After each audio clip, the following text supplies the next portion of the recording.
I'm Audra Michael. I'm the Director of Pinal County Animal Care and Control, and this week is a very special week for our community because it is Animal Control Officer Appreciation Week. So what do animal control officers do?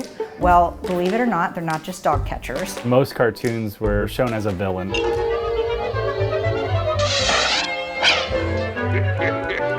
Today, it's not that. Many of the officers are engaged with the animals.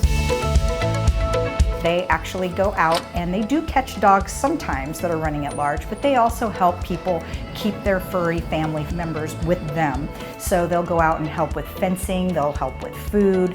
98 on 46848. They also are keeping the public safe by trying to locate and contain aggressive animals. Most times the dogs are scared, so they're doing what they can to protect themselves.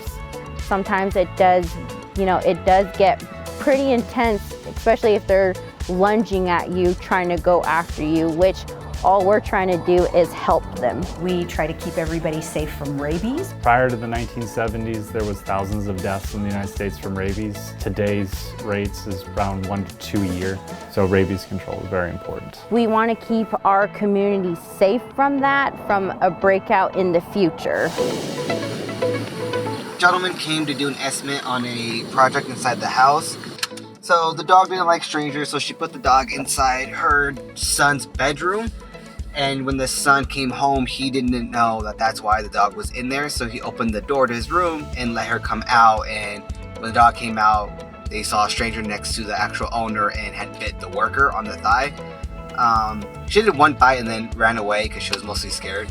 And the worker wasn't really upset about it. He was more concerned about if she was vaccinated or not. We don't actually want to bring animals to the shelter. It's not the best environment for them. So the officers do their due diligence to get the animals back to their home and where they belong.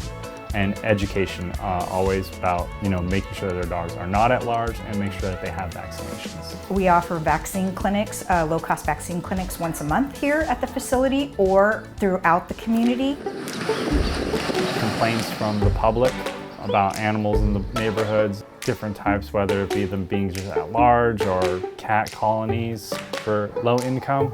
We do help repair fencing. We have a community outreach program to where we have donated supplies from companies and various people throughout the county. They give us supplies to help people fix their fencing, so that way it doesn't continue to be a problem. The things that feel good is obviously helping animals that are in need, the injured, the sick, even the aggressive ones. It's really good when you get them off of the street, get them in here, and then sometimes we can work with them, get them around. We're a no-kill shelter. We do work a lot with the animals. We give them a chance. It's something that a lot of places in the country don't get.